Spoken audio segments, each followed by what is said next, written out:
if that movie The Blind Side taught me anything, is that's the position you invest in, because he's the guy that protects your quarterback more It than taught anybody me else. not to trust Sandra Bullock.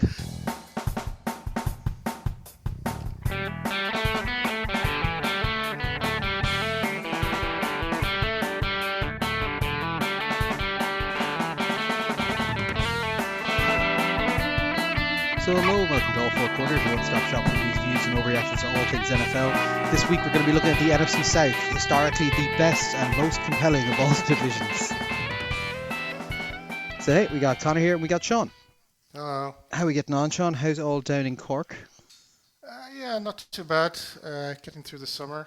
I was watching a bit. I'm not a big GA fan, but I found myself watching both All-Ireland finals this year because Cork were in the hurling and Donegal were in the football, and my wife's from Donegal. So I got to watch Cork comprehensively shit the bed in the hurling, and then I got to watch Donegal get completely outplayed in the football. So that was wonderful experience for my annual insertion into that sport. The Cork collapse was just insane. Like, just they were up. What was it? 8 points. They were up at halftime. Something like that. 1-5, 1-6, something like that. Yeah. And then they came out in the second half and they scored 2 points in the entirety of the second half. For context, for any of the American listeners, like, you normally score 25 to 35 points. I mean, this is the equivalent of a team being like 14 points up in the Super Bowl. 28-3. It's 28-3. It's not too far off 28-3 and just not scoring again for, 3 quarters or something. It was, and they were heavy favourites, and it'd be 20 years since they'd won it, and everyone was ready to be celebrating, and then they lost so badly they cancelled the homecoming parade. So and there's a lot of stories doing the rounds on WhatsApp of ructions within the team and within the management and stuff, and what happened at halftime and so on. But you never know which is true or not. So I'm just gonna blindly believe them all because it's quite funny. And then Donegal just were outclassed by Kerry. They got it close a couple of times here and there, but just they weren't. I don't think Jim's tactics have really evolved to the staunch refusal to kick 2-pointers when you're down by quite a distance is very silly to me. Like they got close. They got into 3-4 points at one stage in the second half, but they weren't at the races, I don't think. No, I mean, I'm surprised because obviously Jim McGuinness he's the tactics guy when it comes to GA, and he seemed to just become comprehensively outthought on both sides. Like, their defense wasn't doing anything to stop Kerry, especially in like the first 20 minutes. And then, as you say, they had a really weird approach to attacking where they didn't go for the thing that seemed quite valuable. To make an American sporting analogy, it's like trying to play a game of basketball without taking 3-point shots in the modern era, which would be insane. Like, very, very strange altogether. Yeah, it was a bit bad, but no, it was good fun. I watched them as well, and I was to a Mogwai gig on Sunday, so that was good crack. Caught up with a bunch of friends of ours from back in the day, Sean. So it was a lovely time seeing a lump of them. I suppose we'll get into the news. We've actually got quite a lot of news. We're back into kind of NFL season proper now because training camps are on, so people are playing, we're hearing stuff, people are getting injured and so on. So Controversy Corner will kick off there. I suppose the more serious one that's coming out, I think it was yesterday, this happened / this morning for us. There was a shooting at the NFL headquarters in New York. There's 5 dead and a number injured. A fella kind of came in with a gun and started shooting things up. So apparently he's been saying that he has CTE and all this kind of stuff. But then he never played in the NFL himself or anything like that. And apparently he was kind of known to authorities in his local area. He's not from that area of New York, and had like psych holds against him and stuff. So we don't know quite what's happening, but just a horrible, horrible thing to happen. Just really, really, really awful. But yeah, so kind of, I'm sure we'll probably find out more about that afterwards. But yeah, he seemed to be claiming it was that he had CTE, but whether that's true or not, we don't know. But very, very rough times for that. Yeah, it's in many ways a classic American story. I mean, every country has people who have obviously mental health issues or anger issues or whatever was going on here, and just happens in America. These people have access to assault rifles basically and can do these kinds of things. Yeah. The story about the CTE there's going to be stuff coming out about that.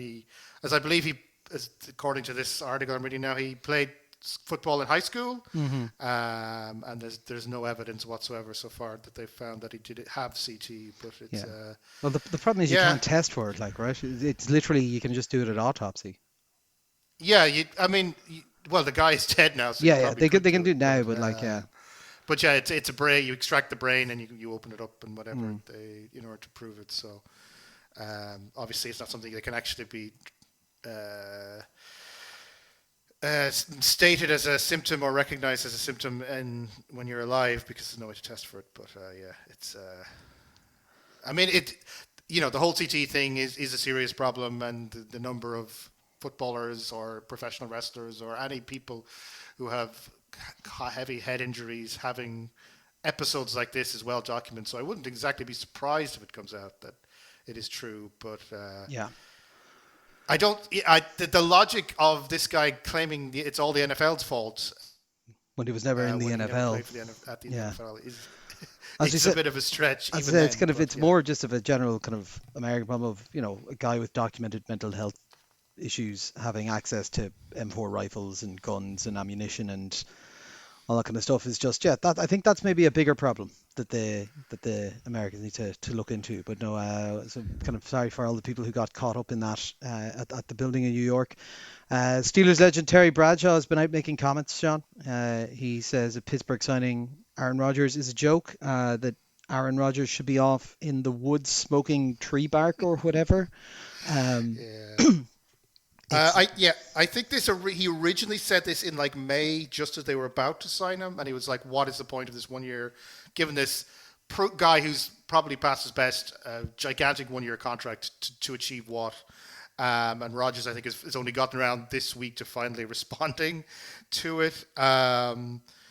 I don't think he's wrong. I do think that at the very least it's a huge risk, and the Steelers are taking a gamble that they're, as an organization, they tend not to.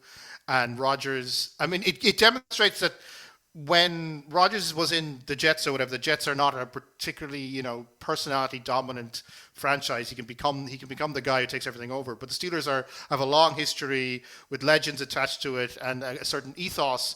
And this kind of maybe indicates that they're just not going to take his shit this year, and that they might, stuff might hit the, stuff might become a problem a lot quicker in Pittsburgh if he doesn't get into the flow of things with what Tomlin wants and such like.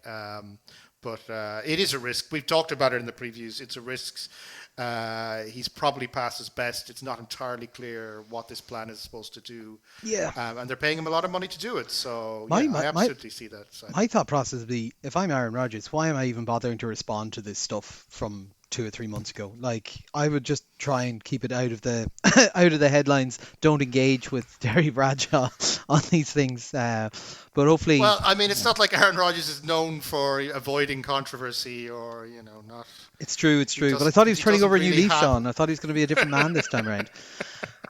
We'll move over and look at injuries. We've had a few. So Tennessee have had a couple. So quarterback Will Levis has injured his shoulder. He's out for the season, but he was already on the outs anyway. There's a lot of talk that possibly this is an out for the season kind of.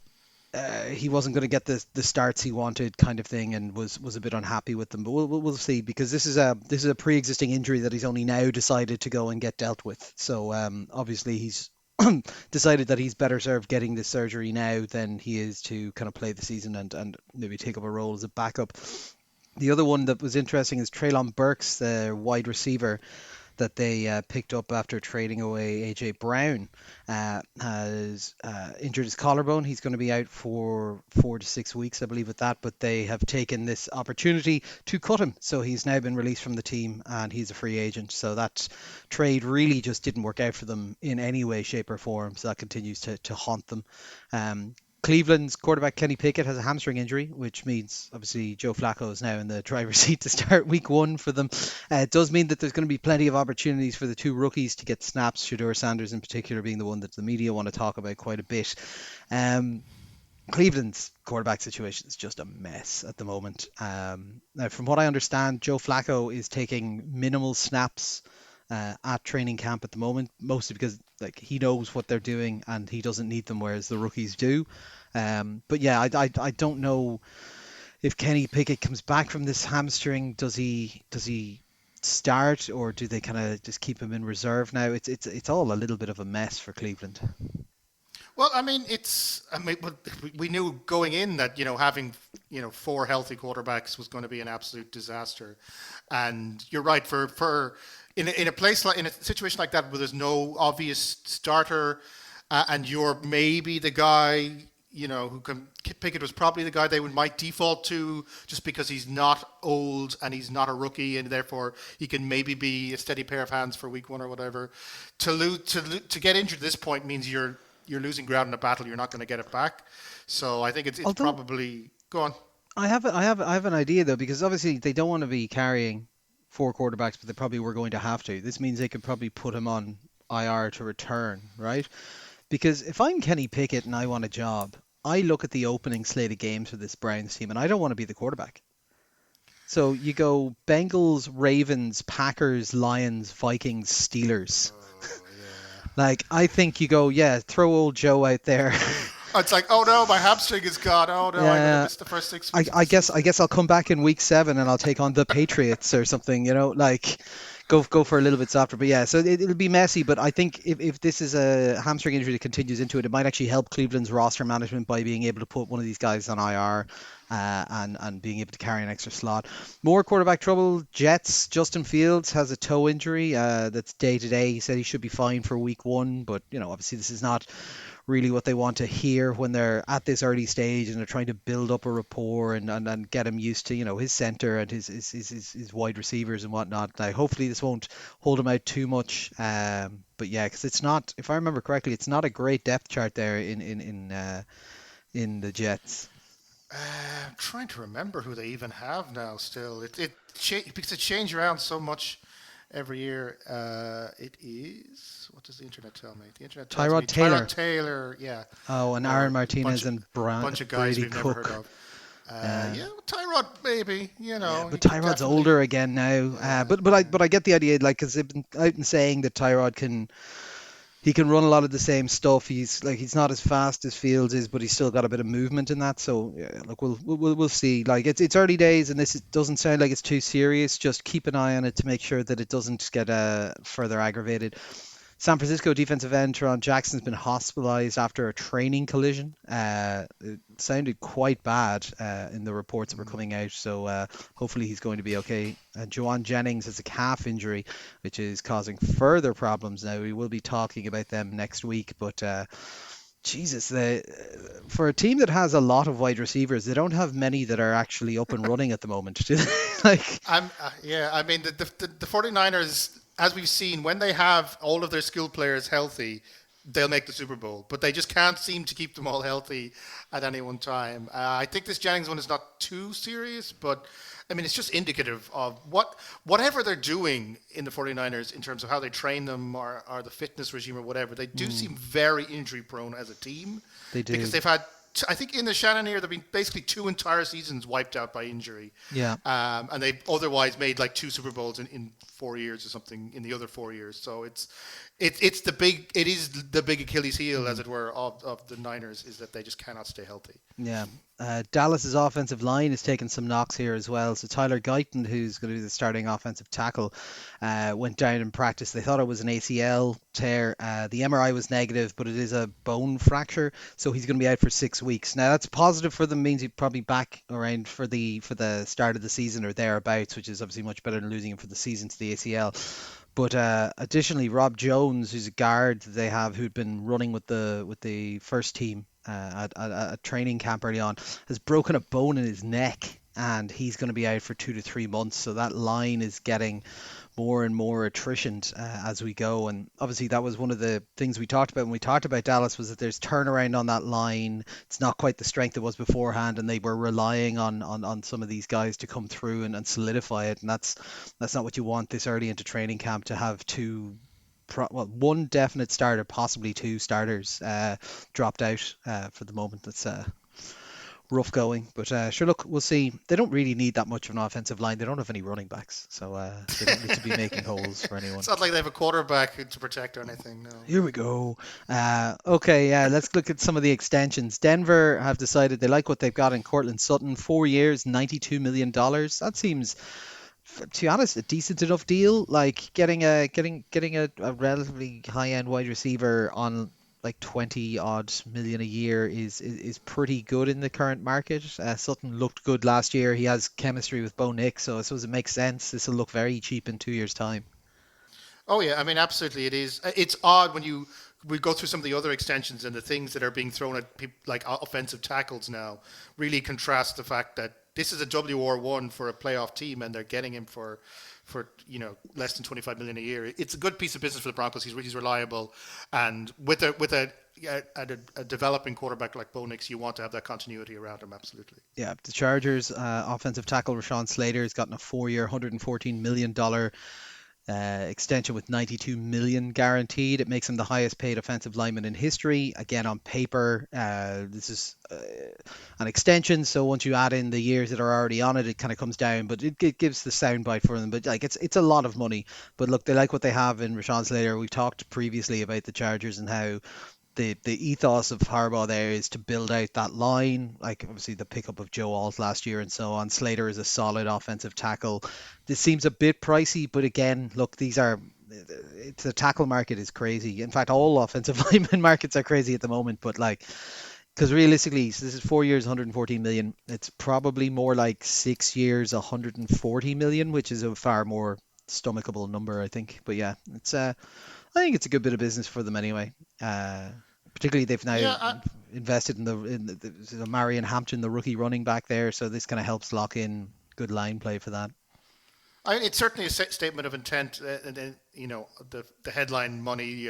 This guy's the highest paid offensive lineman in history. I mean, he's made a few Pro Bowls, All Pro. He's widely regarded as being really quite good, and you want to protect Justin Herbert. You want to protect your run game. You want to win in the trenches if you're John Harbaugh. And yeah, they are doing it. I think there is a little bit of structural cap magic stuff doing here, which means that the Chargers still have about 30 million in cap room anyway. So I think it's more the statement than necessarily the money that is the thing to focus on here. That they're saying this guy is their guy to protect their quarterback. Yeah. Dallas lock in tight end Jake Ferguson, 4 years, $52 million. Again, fine, maybe a touch overpaid for production, but they like him. He fits their offense well. And yeah, I think they don't have as much of a pipeline in behind in that position. So that makes sense. Kansas City have extended George Karlaftis, the defensive end, 4 years, 93 million. Again, this is one that I was trying to work out the money on it, and then it's like, oh, this is an extension, so it's like 6 years, 105 million. So a very rare, like mid-table pass rusher contract. Like you don't normally see pass rushers averaging like sub 20 million a year, so that was pretty good. They're banking on the upside because he kind of came on quite strong last year, and it's been kind of progressively getting better, so they're kind of locking him in. The other thing to note with that is that some of that is also going to be coming from the fact that they are approaching the tail end of Chris Jones's career, and they need to lock down what's going to be that defensive line afterwards. And Karlaftis is obviously young and on the ascendancy, so they're kind of hoping to keep that in place. And Indianapolis offensive tackle Bernhard Raimann, 4 years, $100 million with 70 million guaranteed. Yeah, like fine, I guess. Like you need the tackles, they don't come on the market. You need to keep these guys. He's fine, if not incredible. But it's always just that thing of like Indianapolis is so hard to gauge these days because of the inconsistency at quarterback and the up and down nature of their run game. It can be kind of hard to gauge some of these positions. But like, look, 4 years, $100 million. That's a cheap enough contract, and with 70 million on it, they can always get out of it after 2 years if they really need to. Yeah, I mean, it's definitely one of those things where you've got a young quarterback, slightly suicidal in how he plays. This guy's the blindside tackle. So if that movie, The Blindside, taught me anything, that's the position you invest in, because he's the guy that protects your quarterback. It taught me not to trust Sandra Bullock. That was what I took away from that film. But yeah. So that's like, look, it's good. And also, like, look, Indy, they've got the quarterback on the rookie contract, and this is kind of the make or break season. Kind of, they'll probably have to give up on the experiment if it doesn't work this year. So it means they've got a lot of money lying around. They do have to spend. Like, the cap isn't just the max you can spend. You have a minimum you have to spend, and particularly if you're looking at the potential, if it doesn't go well this year for Anthony Richardson, is then you're going to need to draft someone else and put someone else in there. Like, lock down an offensive line that can keep them safe, spend that money on them now because you've got the money to spend. Like, it makes sense, I suppose. A couple of trades and moves. Vegas have signed Jamal Adams, the safety. He's reunited with Pete Carroll, although was never 100% sure if him and Pete got on all that well. But they're back together again. He seems to be very much doing his get the band back together. I want a load of veterans that I know and I can trust, and presumably kind of to build up what he wants as the ethos inside the building. So I don't know how much gas Adams has left in him. Like, he hasn't been great the last year or two, but what Yeah, harm, I suppose. Like, I have heard some interesting things. So the Raiders are the general consensus they're overloaded on safeties anyway. So what I've heard is that there's plans to maybe transition him into like a hybrid linebacker, right, where his yeah. like his aggressiveness and physicality can be used in other ways. So it could be a sign that the Raiders are starting to maybe get a little bit more spicy in terms of what they do defensively. And when you think about their entire defense was just let Max Crosby do things for a while, I mean, varying that up and having other players who can make splash plays is a very interesting way to do that. And he does have experience, leadership, all that kind of stuff. And obviously, Carroll values him to some level if he's willing to bring him back into his new team. So it's interesting one. I am a little bit more interested in watching the Raiders, especially Yeah. on the defensive side now that I've seen this, just for a few weeks to see is there something that they're developing here that could be quite interesting Hmm. to watch. Von Miller signed with Washington because what Washington needed was more old, washed dudes. But yeah, look, that's fine. He'll be a rotational player. He probably won't do a wild pile for them. He hasn't really been up to much in the last little while. Finally, Cincinnati have signed Shamar Stewart. His rookie deal was inked, 4 years, 19 million. It's great that they wasted all this time. Like, phenomenal stuff. Well, he got what he wanted. They gave him his guaranteed and his Yeah. they gave him the wording or closer to the wording that he wanted than what they wanted. Oh yeah, So no, like, it's good for what he got. I just still think Cincinnati are morons. It's just like, well, um, but yeah, when you were mentioning the Raiders there, Christian Wilkins was their big free agent pickup there. Uh, was last off season, I think it was. Yeah, so they kind of brought him over from the Dolphins to be their, like, Chris Jones light was kind of the idea. They paid him a boatload of money, over, what was it, 110 million, something along those lines. They have released him now. He only played about 3 or 4 games for them before he got injured, but now they're saying that his injury is recurring, and they're trying to release him as I believe it's a vested veteran or something is the terminology used. But essentially, they're saying that he's done, he can't play, and they are effectively retiring him. And in doing so, they are trying to void the guarantees in his contract, which is messy, as you can imagine. If you sign a contract that is guaranteed money in it, you got to believe that money is guaranteed. This is kind of the opposite end of what we talked about with the Derek Carr retiring so that he would give money back to the Saints. Um, so they're just saying, no, this guy's retired. It's all a little bit messy. There's a lot of discussion that possibly uh, well, there was some unhappiness with him in the building. He wasn't massively well liked, from what I understand. But also, the NFLPA, the Players Association, is currently undergoing a bit of a transition as their president of the union has had to retire in disgrace. So several things happened there involving him charging strip clubs to his to his union account and so on. But also, in the discussion that was happening, so I don't know, Sean, were you following this at all? There was a legal case about was there collusion within the NFL around guaranteeing contracts for quarterbacks? So basically, following the Browns giving that massive contract to Sean Watson, there were meetings held by the NFL, essentially with all the owners getting together and saying, guys, we can't do that. Like, we don't want to be giving these guys fully guaranteed contracts. We can't do that, right?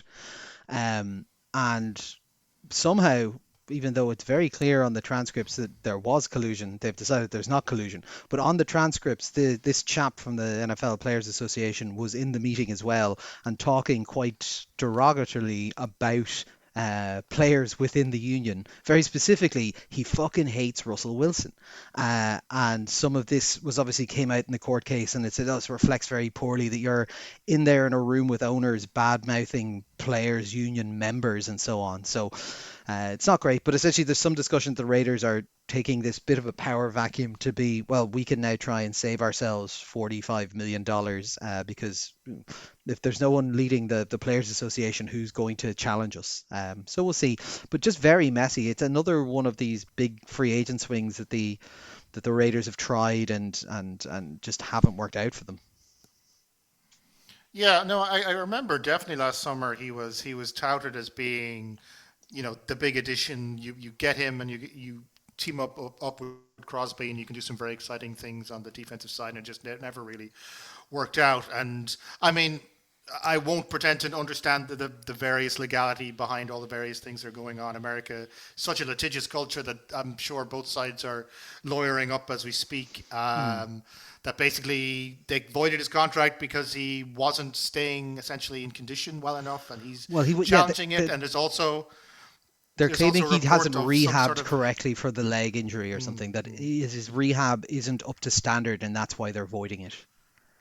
And there's also apparently some story about a HR complaint about him kissing a teammate on the top of his head, which they're also throwing in there. So it definitely feels like the combination of all the NFLPA chaos plus let's throw as many things at this contract as we can so that we have a leg to stand on when it eventually ends up in court, seems to be the strategy. So I expect the story to run at least for a little while because there's a lot of money here, and a lot of people want their piece of that slice. So I'd say the problem disappears if another team signs him, because if another team signs him, then he'll be getting his money anyway, I presume. Because if you leave a team and you go to another one, there's normally an offset thing in it, but like if he's not good to go, it's a messy one, because like how do you control what is and isn't good enough approach to rehab, and like it's very murky, you know what I mean? But I mean that is the kind of thing where trying to prove that essentially in a court of law would be a very interesting thing to see how they go about that, and it is inherently subjective. So this is definitely the time to be making complicated decisions about contracts. And just one last bit of news, I suppose. There's quite a lot of news this one, I'm aware. We had a retirement of New Orleans safety Tyrann Mathieu, the Honey Badger. So he won a Super Bowl in his time with Kansas City. He's 3-time first team All-Pro, 3-time Pro Bowler. He was in the 2010s All-Decade team. Real tour de force in the NFL, was a great player, fell massively in the draft because people had character concerns around him, and he kind of came out, proved them all wrong, has been very great, well loved by all the people, and from what I understand is looking at possibly moving into coaching after this, and a lot of players said that they reckon he'd be very, very good at that. So I would say this is going to be a Hall of Fame guy. You look at his resume, you look at his performance, you look at how he's considered by teammates and coaches. Like a great career for him. Undoubted talent, and one of those guys you can see his personality coming out on the field. He was obviously a character, and you can kind of see that coming out. So he definitely will be missed by the NFL in general, and definitely by the Saints, given the mess that they're in as well. It's a tough time to be a Saints fan. Well, Sean, on that lovely note, we move over to the NFC South and start having a look through some of these teams. So first up, we have the Buccaneers. Sean, you can tell us about them. Last year, they went 10-7, and they had a wild card loss to the Washington Commanders. Yeah, I mean, it's the Bucs. We kind of know what we're getting from the Bucs, at least since the Tom Brady retirement put them into this weird position where they're just in a very weak division, and they only really need to be a 9 or 10 win team to kind of lock in a playoff run every year. And they finally seem to have found their post Brady quarterback. in Baker Mayfield, and things are definitely looking up. They're in a strong position, but they're kind of in that weird Steelers position where they don't really have many paths to getting better than they are. They're not a team that's likely to fall off the cliff anytime soon, but it's not entirely clear how this team makes this step from being they go out in the wild card every year, or maybe they sneak the odd game and get into divisional round, turning that into a team that can contend for the Super Bowl again. How do they do that? It's not immediately clear. So changes this year. Liam Coen is gone, replaced by Josh Gizzard as OC. So Baker Mayfield having to go through yet another offensive coordinator. If this guy just had a little bit of continuity, I imagine he would be a real star, but he doesn't seem to get that. Other changes, a couple of the kind of the last pieces of the Super Bowl team have left. Shaq Barrett's gone, Jordan Whitehead gone, also Joe Tryon, KJ Britt, Mike Edwards, Tavere Thomas, and Troy Hill, all those on the defensive side. Coming in on defense side, Hassan Reddick, Anthony Walker, Benjamin Morrison, the rookie, Jacob Parrish, the rookie, and Kendall Vindor, the rookie. They also have a David Walker, a defensive lineman rookie, but I believe he's now out for the season with an injury.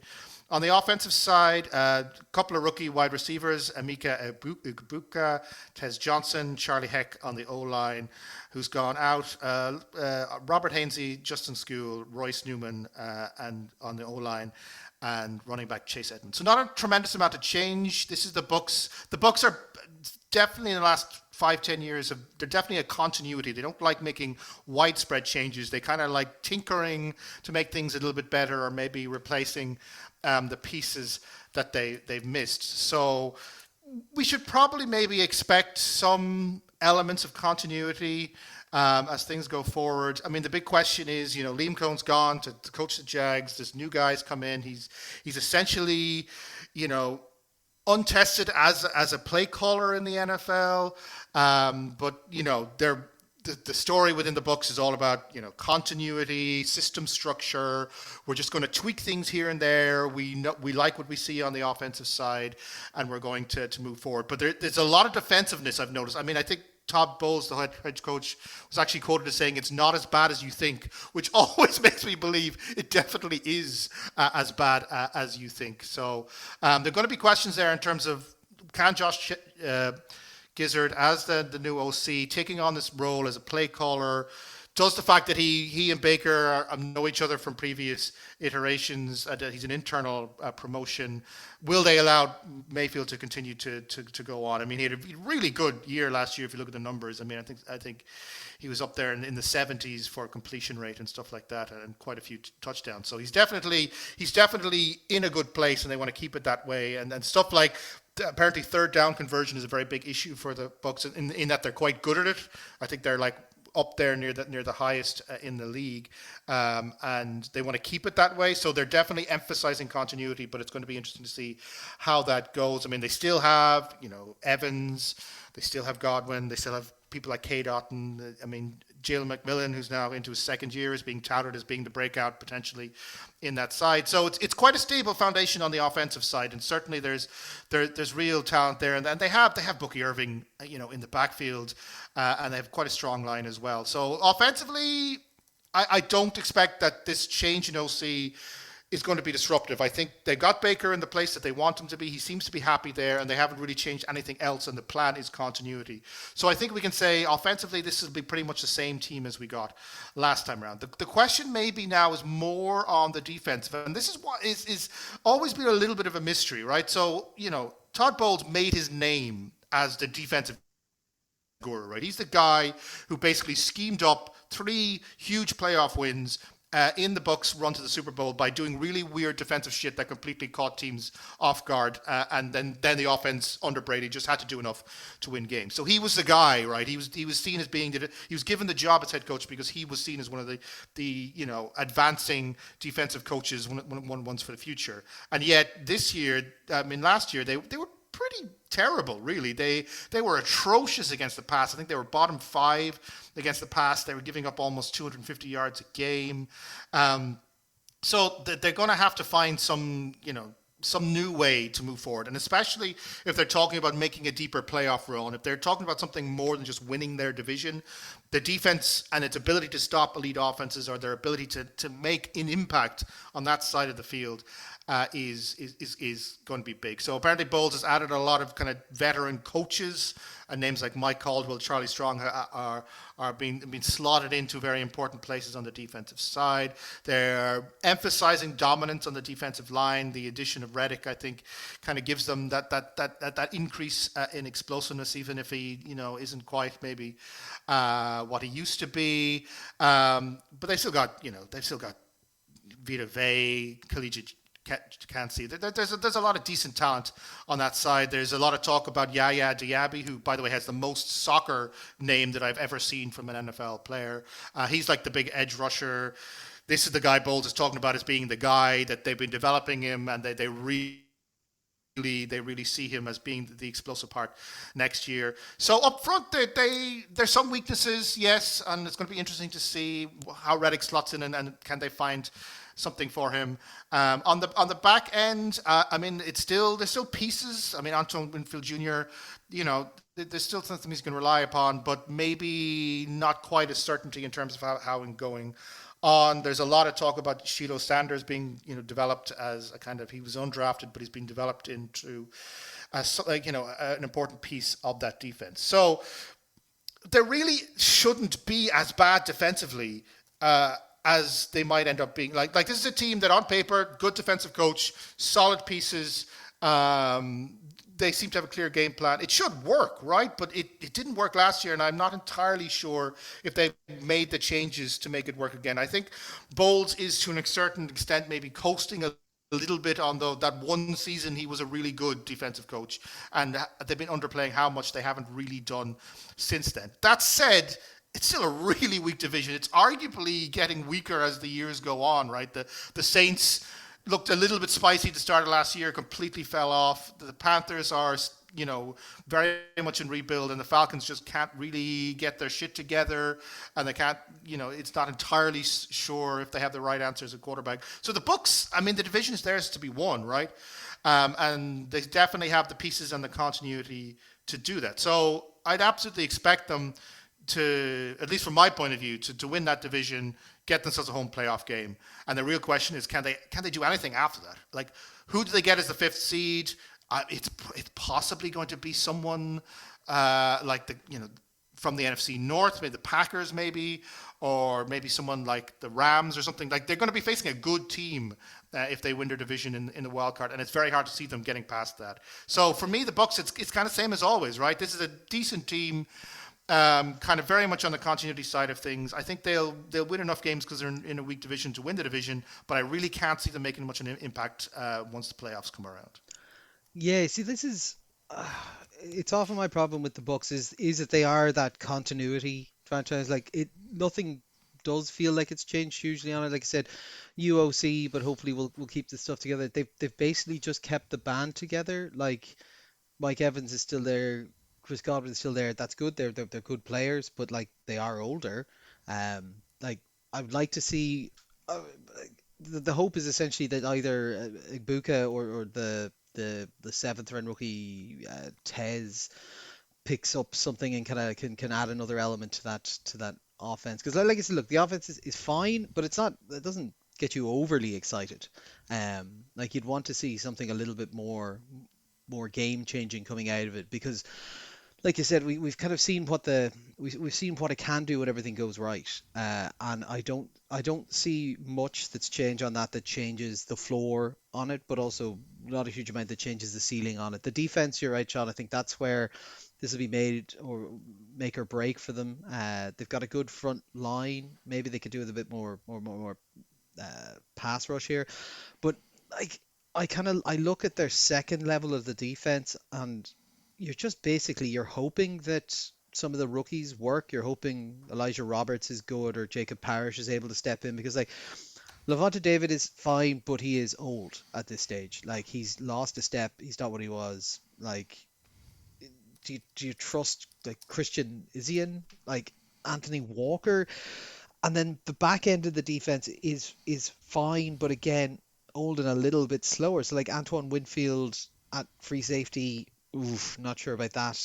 Jamel Dean is your CB2, hoping that maybe the rookie comes in and takes it over. Like the this is, you're right, a weak division. This is the team that, at least on paper, should probably be expecting to try and win this. And I I don't want to say complacent, but it feels like it's like they haven't really done enough, that they just feel like getting the band back together is enough. And I don't know if it is. I think you need to evolve more, and maybe these new personnel that are coming in on defense are going to work, and it will let us see Todd Bowles do something that we haven't seen beforehand. But like, looking at this, all I can see is, hey, it worked before. Let's hope it works again. Sans Liam Coen. And I personally look at this and I expect a step backwards rather than a step forwards out of it. But I've had this problem with the Bucks before. I think I said the exact same thing the year that they went out and won a playoff game or two. Like, I just kind of, it just feels a little bit steady for my liking. But I suppose, as you say, in a division like this, steady might get it done. Um, but yeah, like, we'll be talking about the rest of the division here, but I do think that one or two of the other ones are doing a little bit more kind of evolving, and that would have me slightly worried if I'm a Bucks fan. But you've got a decent base, you've got a relatively high floor, but I'm not sure I'm seeing what's going to push them into, winning a wild card or winning a divisional or anything like that, you know? Yeah, I mean, I say continuity, and you can say stagnation, and we're both in that same, that they aren't changing because they don't really think they need to, but Hmm. you can see that as an interpretation of they're eventually going to be found out, and I can certainly see the logic in that. Yeah. And I'm saying the division's so weak, they're probably still going to win it anyway. Like, Yeah. Yeah, we'll see. Well, I've got them going 7-10, good for 11th in the NFC. I have them 9-8, the perfect NFC South division winners, fourth seed, out in the wild card to I think the Packers, Yeah. and Ronan also has them 9-8 for the fourth seed in the wild card. Certainly, it's very hard to see this team not winning at least 7 games, and it's Hmm. very hard to see them winning more than 10 games. Yeah. They're definitely in that area. Yeah. Well, that's it. They're kind of sitting right in there. Next up, we have the Falcons. I'll go through these guys. So they went 8-9 last year. Obviously, a lot of stuff was swirling with they had Kirk Cousins there, and then Kirk was injured, and now Kirk is still there, but he's the backup and whatnot. If anyone has watched the Netflix series Quarterback, you kind of get a little bit more insight into that. I actually think Kirk came off better in the second iteration of this, but I wasn't a mad fan in the first one. I think you liked him in the first one. I really, I found myself, despite my Hmm. best intentions, actually really liking the guy as a human being, Yeah, and and being really sad that he's got a space on his trophy cabinet shelf thing for a Lombardi yeah. trophy. And I'm like, dude, don't show that to the camera. Yeah, Like, no, because I got that from him in the second season of it more so than the first season of it. So I suppose big change here would be defensive coordinator Jimmy Lake is gone. Jeff Ulbrich has come in, hot off his interim head coaching of the Jets to a 3-6 record under him, I think, or something along those lines, 3-9 maybe. Um, Obviously, there's a changing of the guard at quarterback with Pennix is now, the starter. He had an interesting kind of start back into it. They were definitely more exciting with him in it. They had 2 overtime games. I think they had 2 wins and a loss under him, was it? But no, it was exciting for them. On the defensive side, they've lost a couple of guys. So Grady Jarrett is gone. So is Matt Judon, Lorenzo Carter, James Smith Williams. They're all from the defensive line. Then in the backfield, they lost Justin Simmons, Antonio Hamilton, and Richie Grant. They've added in on that side Leonard Floyd, the rookie Jalen Walker, and James Pierce. Divine Diablo at linebacker, Morgan Moses at defensive line, Xavier Watts at DB, alongside Michael Ford and Jordan Fuller also at defensive back. On the offensive side, they lost Drew Dahlman, the offensive lineman, Rondale Moore, the wide receiver, and tight end Ross Dwelly. They've added in Jamal Agnew at wide receiver, Felipe Franks at tight end, the rookie Jack Nelson on the offensive line, and Easton Stick at quarterback, who, yeah, I kind of forgot he was still knocking around. Very good. Um, So this was a very hard team to gauge last year. If you remember, they were doing nothing, and then October rolled around, and Kirk Cousins remembered how to play football for 4 weeks, and they kind of went on a bit of a run, and then they fell off again. And then for the last 3 games of the year, they put in Michael Pennix, and he didn't blow your mind, but he was able to run the offense far more effectively, and they were able to keep themselves competitive in games. And as I said, two games into overtime made it very exciting. Like they ran the Commanders to overtime, which is a big enough achievement in itself, given just the absolute run that the Washington team were on last year. So do we think Penix is going to be able to take this offense and turn it into something that's a bit more watchable? Well, the offensive line that's protecting him is fine, if not kind of mind-blowing. The center, Nuzel, is not phenomenal, but Chris Lindstrom's a great guard. Barrington is passable. The tackles are workable, so that's fine.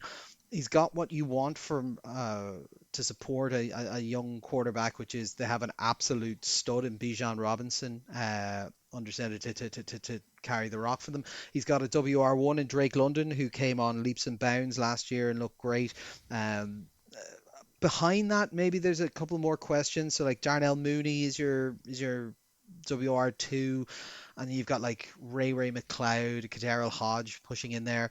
Your tight end is Kyle Pitts, who's never really fit what they were trying to do here, and there's a lot of question marks inside the building about whether or not he's dedicated enough or whatever. I was quite surprised, to be honest, at this point. I was expecting them to have traded him, to be honest, because I just don't think he fits what they're looking for from a tight end at all. But we'll I see. just don't think he's a tight end. I think he's a wide receiver disguised as a tight Yeah, end. I think it'll be interesting to see, because I think there's a few guys knocking around the open market. It wouldn't surprise me if we see that they end up with another tight end here. I know Charlie Werner is trying to work his way in there, but overall, if I look at this on paper, for what I saw from Penix in the last couple of games was markedly better than what I've been seeing from Kirk Cousins. So I think that's going to be an upgrade. Bijan is great. Drake London is great. Like there's enough here to have a relatively fun offense. Like we saw when Cousins was healthy last year, like say that period in October. Uh, this was a very exciting offense, and I think they do have the pieces to get it there. And I think Penix should be in a good spot. So I'm overall I'm pretty buoyant on what their offense is going to look like this year. I think it'll be quite exciting. And I always find it like, because it's essentially a rookie season for Penix, but he's got a year under his belt. He's been in the room with Kirk breaking down film. He'll be a bit more clued in. So I think that's positive. The defensive side has been a problem for them for a while. They've not really had pass rushers. So obviously Ulbrich is coming in. He's a defensive background, although what he has to show for it is a little bit more up in the air, given he was a defensive coordinator under Robert Saleh, where you imagine Robert Saleh probably did a lot of the defensive working on that. But they've invested on that side of the ball. They've put two first rounders in there, so you've got Leonard Floyd is there, maybe a bit of a reclamation project. Abakite is there as well. You've got the rookies Walker and Pierce who are coming in. So now you've got like, if one of those guys hits, you've got a decent piece. The other one's even passable. What you've at least got here is a rotation that you can bring in and out. So I think they're definitely bringing in the right kind of personnel. It's just going to depend on whether or not they can hit on some of these. They are going to be somewhat reliant on them. I would wonder if they're a little bit soft against the run. I remember that was a bit of a problem from last year, but like, Ororo is in the middle for them, and Onyemata is there as well. Then their linebacker core worries me quite a lot. Like Divine Diablo, I don't think has ever really hit his potential. Morgan Fox is in there, Zach Harris and Caden Ellis. Like I, I would feel if I was a team coming up against this defense, I would just be considering running it down their throat a huge amount. Because at the back end you got Jesse Bates at safety, and Jesse Bates is a good safety. You got the rookie trying to push into the other safety spot, Xavier Watts, and I think they've got Jordan Fuller out there as well. And the passable quarterbacks like Terrell and Hughes are fine. Um, so I would probably be eyeing up the middle of the thing and just going, well, I'm just going to run like tight end drag routes over the middle all the time, or I'm just going to run it up the gut quite a lot. Because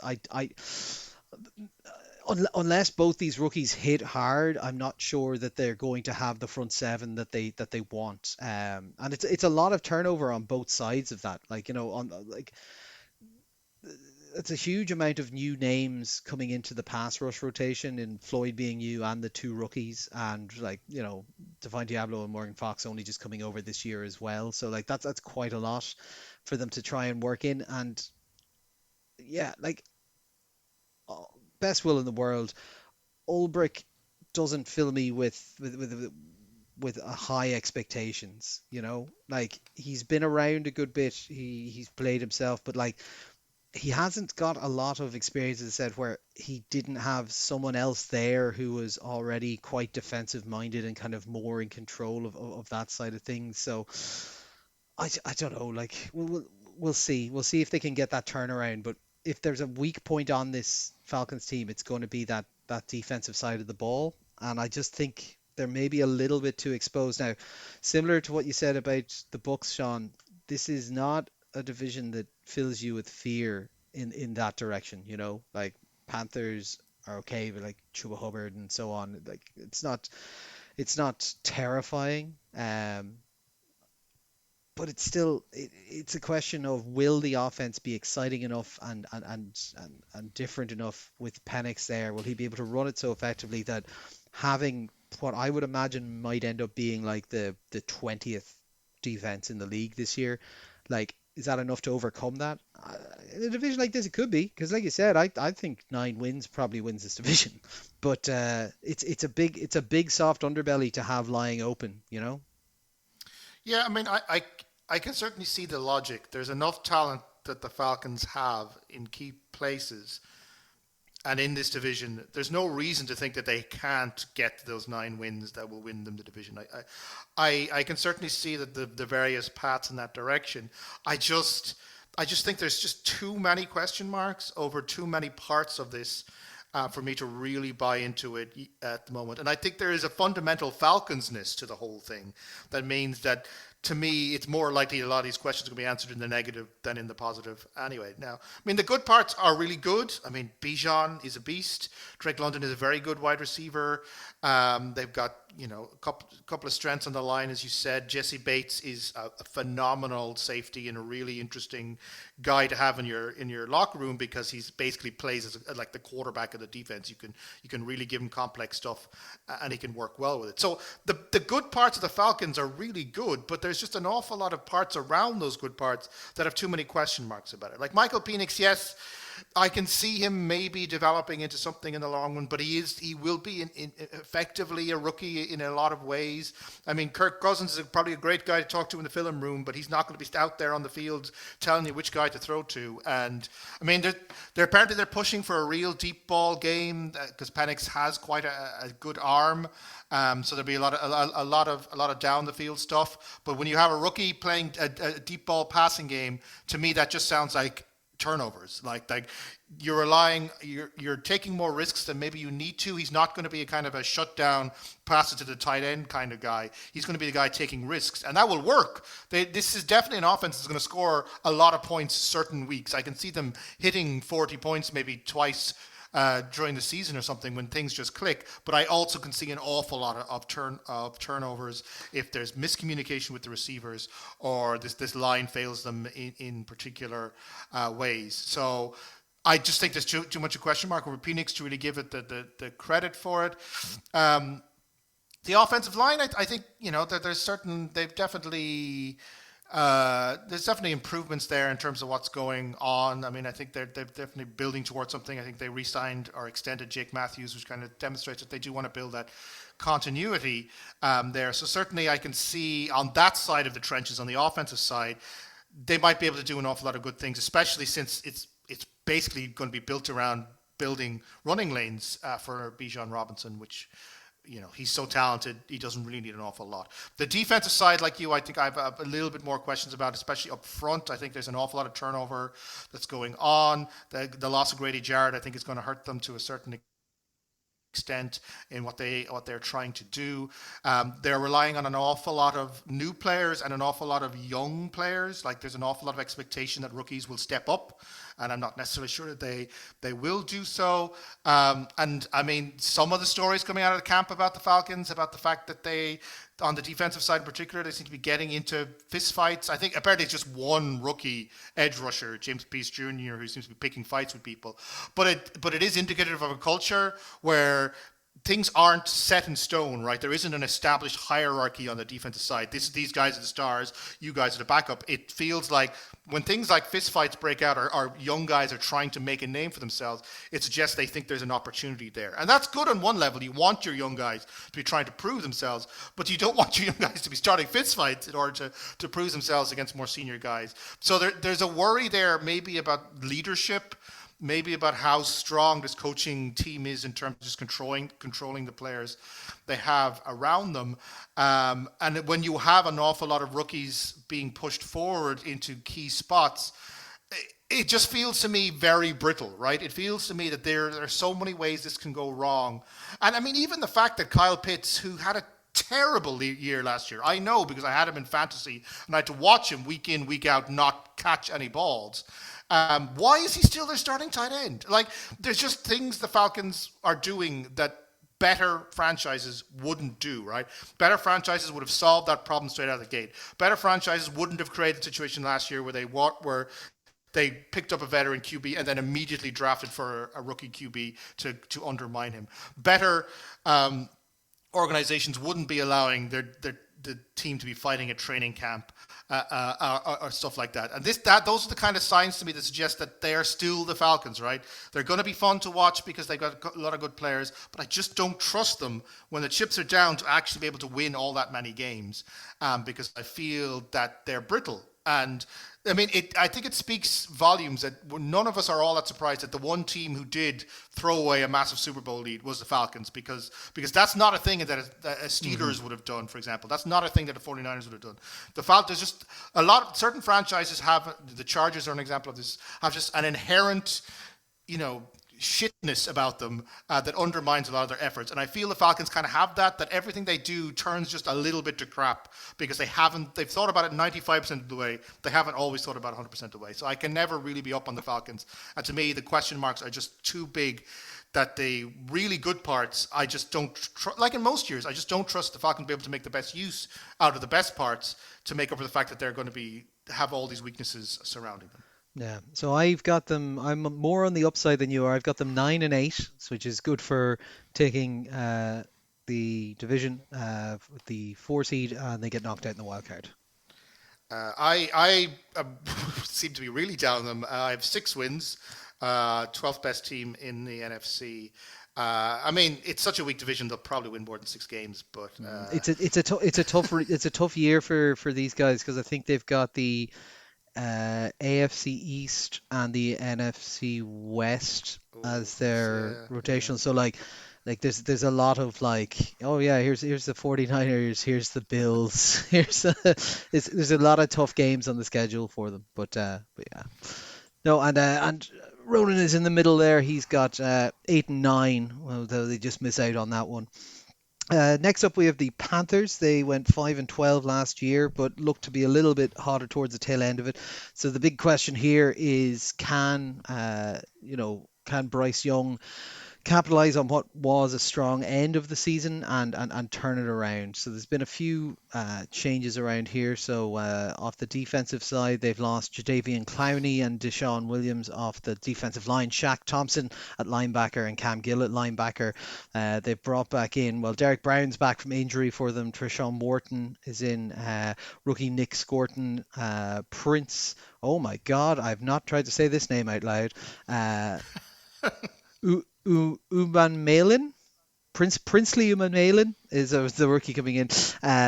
Bobby Brown and Cam Jackson, the rookie. So a huge amount of turnover at the defensive line. Defensive backs, they've lost Xavier Woods, Dane Jackson, Jordan Fuller, Lonnie Johnson, and Caleb Farley, and they've brought in Trevor Morig, Lathan Ransom, the rookie, linebacker Patrick Jones, and Christian Roseboom at linebacker as well. On the offensive side, they lost Miles Sanders and Mike Boone from their running back room, Ian Thomas and Felipe Franks from the tight end room, and Velas Jones, the wide receiver. They've added in rookie Tet McMillan at wide receiver, Rico Dowdle at running back, Trevor Etienne at running back. Michael Evans is a rookie tight end. Hunter Renfro is in there. I was wondering where Renfro had ended up. And Jimmy Horn, the rookie at wide receiver. So, yeah, like what we said last year about the Panthers was a successful season would be not reflected in win total because, to be honest, they didn't do great on that. I think they had, was it 5 wins, 4 wins? 5 wins last year. But we said we'd want to see development of Bryce Young. We'd like to see him kind of turn a corner and give them something to look forward to. And the start of the season didn't go great for them. They were still trying to figure it out. But the last couple of games of the year, he really came into his own. So, up to that point, I don't think he'd only one instance of scoring more than one touchdown in a single game, and that was against Denver where he had 2 interceptions. But the last 3 games of the year, they had Arizona, Tampa Bay, and Atlanta. And in those games, he threw 2 and 3 touchdowns. He threw no interceptions, like passer rating over 100 in all 3 of them. It was genuinely very exciting to watch. So the hope is they can bring that kind of energy into the new year. The hope with that is, so Chuba Hubbard did a surprisingly good job last year. I think he kind of surprised everyone by really winning that job. They brought him Rico Dowdle as the backup to him, and I would like to have seen a little bit more invested at the running back position because Chuba was good, but I think we all kind of think it might be a 1 year blip rather than indicative of a wider thing. But they did kind of say, right, we have things that we need to sort out. We need a WR1, so they brought in Tet McMillan, who's a kind of highly rated rookie.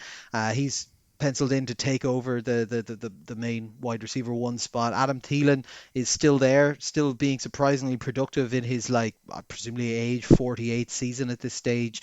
And then they've got kind of Tommy Tremble, Jatavian Sanders handling the tight end work for them. And then behind them, they've got Xavier Jet and Jalen Croker trying to push in. Croker kind of came on a little bit towards the tail end of last season, so there's a chance for that. And then Trevor Etienne is in at running back, so that might help out in that spot a little bit. But we'll see, because that's at this stage probably more reclamation than anything else. The line, I would have liked to have seen them do something with, because I don't really rate this offensive line at all. It's better than it was 2 years ago, because it was a massive problem 2 years ago. It got back up to being just below average last year, and we kind of saw that reap rewards for them. So I'm kind of hoping that's going to be able to help them out with that. But, like, really, when you're looking at this offense, the hope is that Tet McMillan comes in and hits the ground running, like we've seen more and more with college wide receivers coming in. And then you got to hope that another year of this line being together and kind of working whatever their system is, kind of gets it locked down a little bit more. Their defense let them down quite a lot last year. It wasn't very strong. So as I mentioned at the top, they have a huge amount of movement on there.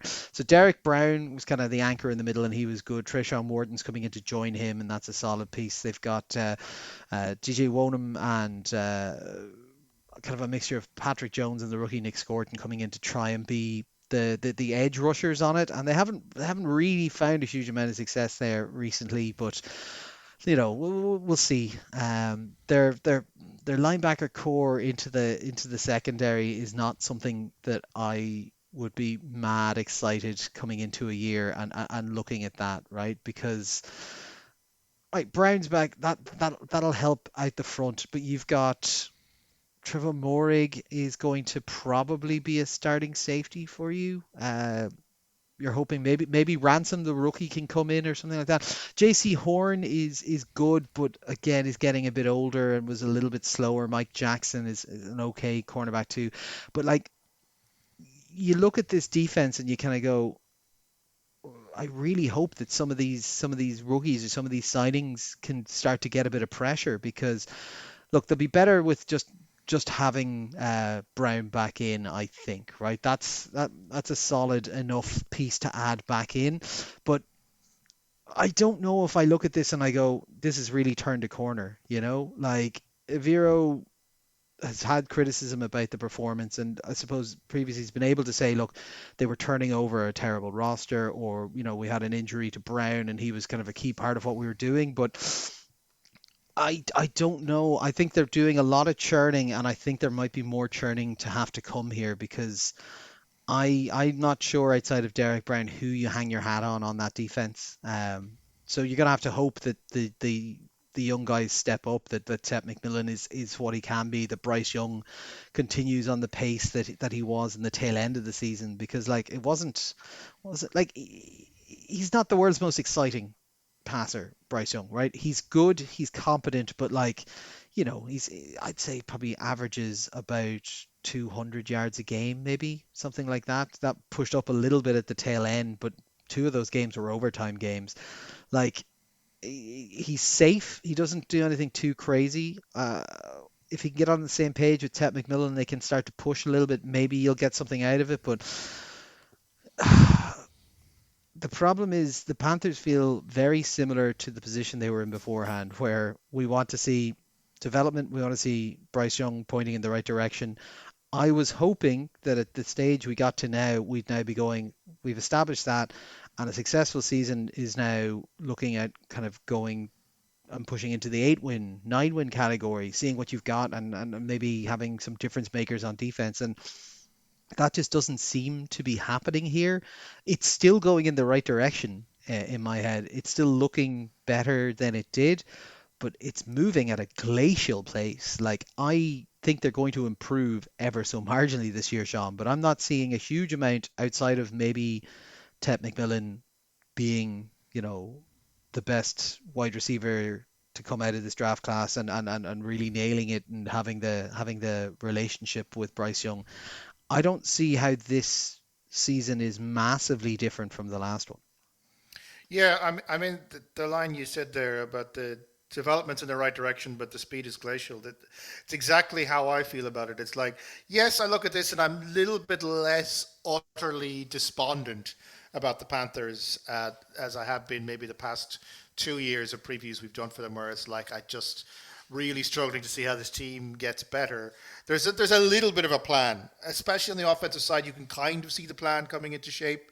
They Bryce Young has shown that maybe drafting him ahead of CJ Stroud, maybe not probably a mistake, but maybe not a terrible mistake. He's shown that he is, and then his first few games when he started were so bad that they had to bench him. But now you can kind of see him developing into himself, finding his feet as an NFL quarterback, and they're definitely investing in that offensive side. I mean, drafting first round wide receivers in back-to-back years, McMillan and Leggett. I mean, that's a statement of intent. That is, we want to build something that really works, a young core on the offensive side that can grow together over time. And so I can add in a couple of veterans like Hunter Renfrow or whatever to kind of guide them along, or Thielen to kind of guide them along, Chippa Hubbard, whatever, to guide them along as they get better. There's a logic there, right? That is the Panthers saying, we need to build a good offense. This quarterback is our guy. Let's put the pieces around him, make it work. So I can see it on the offensive side. I can see this team being better offensively than they would be. And I can certainly see them at the end of the year going, this team has developed another year, and being a little bit more optimistic 1 year down the line, 2 years down the line, and maybe in 4 or 5 years be like, they hold all those pieces together, and maybe they add a couple of more spicy pieces here, like maybe improve the line a little bit, and you're like, yeah, this offense is good, right? They definitely have the pieces that one day will turn into good. They're not quite good yet, but you can certainly see it on that side. On the defensive side, though, I really struggle to see what they're doing. So let's put this into perspective. This was the worst, statistically speaking, the worst defense in the league last year. On both metrics, on both yards allowed and points allowed, this was the worst defense in the league. And yet they haven't made substantial changes coaching-wise. They put all their hats basically on, let's bring Derek Brown back from his injury and hope that his missing an entire season isn't going to affect him. And let's add some rookie talent and draft a few reasonable or sign a few reasonably unspectacular names to add to the our strengths on the defensive side. Um, Still leaving huge amounts of weaknesses. I really think that secondary, as you said, JC Horn aside, really quite weak, is going to get exposed against better teams. They just don't have an awful lot of talent there. I mean, the weird thing is even the training camp reports, these guys are like, the defense is showing some improvement in upfront push, and you're like, that is really weak. Like usually the stuff coming out of training camp is these guys have solved the fucking, they've solved all the world and they fixed all these problems, and these guys are really strong. When the language is that tepid about their development, you can tell that this team is not really developing all that quickly on the defensive side. And they just don't really have the talent defensively to come up for the fact that they don't particularly seem to have all that much going on in terms of coaching or scheming or such like. So this team will be watchable offensively. I will certainly, if they're on red zone and they're on the offense, I'll be like, yeah, I'll sit down. I'll take a couple of snaps. I'll see what these young wide receivers are offering to Bryce Young and see how it develops. But I just think defensively, this team is still going to be at least bottom 10, if not bottom 5. And if you can't stop other teams scoring, you need an awful lot more on the offensive side than a bunch of young talent that needs 2 or 3 more years to develop. So for me, it's like, yes, I can see the green shoots, but they're not awfully green and they're not shooting up awfully fast. And you're entirely ignoring that other patch of grass that you need to be tending to as well. And I think that will come back to haunt them. I really think they should have been a lot more aggressive in terms of making the changes defensively, coaching-wise, personnel-wise. Just dump a lot of money, bring in good players, and try and build something rather than this, well, we can maybe slowly evolve into something a little bit better while we're waiting for this offense to develop. I think the Panthers, there's just a lack of ambition, ultimately, from the Panthers as an organization, which means they're going to be a 5, 6, 7 win team for a very long time, in my opinion. Speaking of, I have them winning 6 games. 6-11, good for 14th. I have them also 6-11, good for 14th, which is a 1-game improvement on last year. Yeah, Ronan thinks they're going to move a little bit quicker. He thinks they're going to go 8-9, good for 13th. Yeah, we'll see. Look, if the rookie hits the ground running and they can get it going, there's enough bits. It's just that defense is rough. Sean, you've got the Saints to close us off here. They were 5-12 last year. Yeah, this is a fun one. Yeah, so I mean, at least the Panthers can say one thing, that they're probably not the worst team in this division, which is not something the Panthers have been able to say for a very long time. I do feel a little bit sorry for a friend of the pod, Mike, who he's been living down in Cork for a few years now.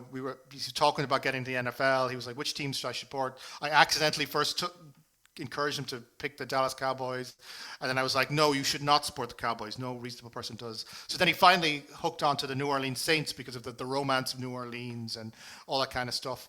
And now on this podcast, tell him that this team is just going to be dog shit this year, and it's not entirely clear what forward plan these guys have. So huge changes all around. All 3 of the top coaching positions changed, and their quarterback changed, and not necessarily in any way for the better. So out on the coaching side, Dennis Allen gone as head coach, Clint Kubiak gone as OC, Joe Woods gone as DC, replaced by Kellen Moore, stepping up into the head coaching role, Doug Neusmeyer at OC, Brandon Staley stepping down on his downward trajectory into DC for the Saints. On the QB, Derek Carr, I think a little bit of a surprise that he retired, but as we talked about, he did them a little bit of a solid in terms of saving them some money. But they have decided not to play a quarterback this year. Or more accurately, they've decided to pick between 3 really shit quarterbacks. I mean, it's like they saw what the Browns were going and went, we can beat these guys. We can have the worst QB room in the entire NFL. I mean, so Tyler Shock is the rookie is brought in to compete with Spencer Rattler and Jake Hayner. So yeah, that's going to be fun. Changes otherwise, offensive side, the line, Calvin Banks, Dylan Randuns, Will Clapp is in. Wide receiver Brandon Cooks, tight end Jack Stahl, Devin Neal, the rookie. Out on the offensive side, Ryan Ramczyk, Lucas Patrick, Shane Lemieux, Oli Aduo, all on the line. Valdez-Scantling, wide receiver. Jamal Williams is gone. Running back and fullback Adam Prentice. Defensive side, not a huge amount of changes. Bring in Justin Reed, Isaac Yiadom, Jonas Sanker, the rookie, and Quincy Riley, the rookie, as DBs. On the defensive line, Vernon Broughton, rookie, Jonah Williams, and linebacker Danny Stutzman, who's a rookie. On the way out, Paulson Adebo, Will Harris, Shamar Jean-Charles, Willie Gay, Peyton Turner, and Tano Kapasangan. So, what the hell are the New Orleans Saints doing? Not entirely clear whatsoever. There's a tiny bit of ambition, I will admit, on the coaching. Kellen Moore, the jury, he was. I mean, this is a weird thing. You if they assembled this team, this coaching team, like 4 years ago, we'd be like, oh, that's a really good coaching team. They might be going places. But, I mean, comprehensively, Brandon Staley's reputation has been shot down the toilet by how bad his Chargers defenses were. Kellen Moore has never quite lived up to the hype. And this step up to head coach, I'm not entirely sure. And they've just decided that quarterback is not that important to them. They've made no effort whatsoever to actually bring in a quarterback, which is really problematic when, I feel sorry for Chris Olave. I feel sorry for I don't know why Brandon Cooks decided to join this organization. People like Rashid Shaheed, who showed flashes of brilliance last year before his injury. Like, there is a thing here. You put a good veteran QB, you put a Kirk Cousins in this team, and they'll have a decent offense. But they just haven't. They have just no ambition whatsoever on that side of it. So, Tyler Shuck, second round pick, in a I will emphasize, not a good QB year either. So he's not even like a second round pick in a good QB year. He's not even good enough to be a first round pick in a bad QB year. It tells you all you need to know about Tyler Shuck. Spencer Rattler was a fifth round pick. Jake Hayner is in his third year and has never really got anything. Kellen Moore maintains it's a three-man race. They're sharing reps in camp. I mean, maybe if they combine them all into one QB, they might be going somewhere. But, I don't know. It looks like Shock might be the guy who gets this tiny bit of a nod because they want to build around him a little bit. But the fact that this is still open season this late into training camp suggests that they don't have a good quarterback whatsoever. The biggest problem ultimately is the cap, right? They got themselves into cap hell and they're slowly trying to pull themselves out of it. And they basically sacrificed competitiveness in order to do that, especially on the defensive side. There are significant weaknesses up front, in the front seven. And, aside from Justin Reed, and now with Honey Badger gone, they really don't have a tremendous amount to make up for the fact that they have weaknesses seriously all over the defensive side of things. So it's about, trying to churn through veterans, bring in more youth friendlies, maybe at some point in the future get towards picking up a quarterback. But I get the sense that at the most kind of sporting thing you can give them is that the Saints, I think, have given up on this year. They're like, we can't, given the cap constraints, actually build a decent team, so we're not going to try. And now, it's whatever. There's a question about competitiveness and how much you should do that, and this model versus, say, the Steelers model, and what the various advantages are. But there really is a significant lack of effort whatsoever. So offensively, hard to see how that team is going to do an awful well without much of an offense, without a quarterback to speak of. So can their defense maybe step up a little bit? I just don't buy Brandon Staley. Like, this is the guy who was defensive guru who produced one of the worst defenses I've ever seen, whose defenses were so bad with the Chargers they undermined the fact that they had a really good offense in those years, and they just couldn't stop the run at all in any situation, and it didn't work. An awful lot of turnover with between the retirements. They've got the pieces that are still left are aging. I mean, Cameron Jordan, he's not getting any younger. The draft picks are particularly uninspiring. Lots of talk about offense just completely struggling. What's going on? On the defensive side, lack of cohesion seems to be the reporting coming out, that they haven't quite figured out how to put this together. So yeah, I I want to take this at its best look and say they are just writing off this year because of the cap thing, and they have a plan going forward. Because if this is a conscious effort to put a genuinely competitive team onto the field in an NFL game, then every single person in the front office should be fired, because this team is going to be horrendous. And it's only the fact that they're in a really terrible division, which means they're probably going to win more than 1 or 2 games, basically, is my feeling on it. So are you telling me you don't believe in Spencer Rattler? I don't think Spencer Rattler's mother believes in Spencer. I don't think he exists. Tyler Shock? No, not Tyler Shock. He's a haircut you could maniac, no. you could set your watch to. He's a very old rookie though, isn't he? 25. I don't know. Yeah, this is a mess. Like it's just a mess. It starts and ends, as you say, with the quarterback. There's not a quarterback there.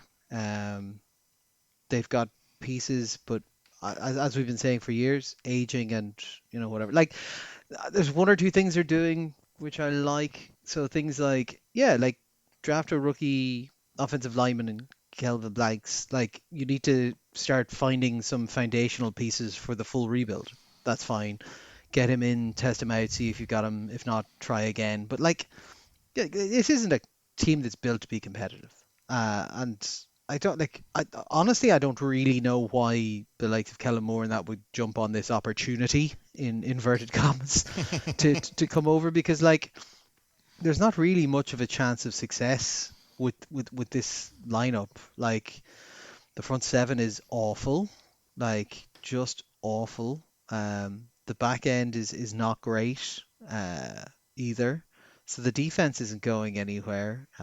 And Brandon Staley is still on the reclamation project side of coaching. So I don't understand. I know that these guys want to have a job and all that kind of stuff, but I don't know why, if you're trying to square away why you should be considered for these things again, you'd hop onto such a just a ship that's going underwater.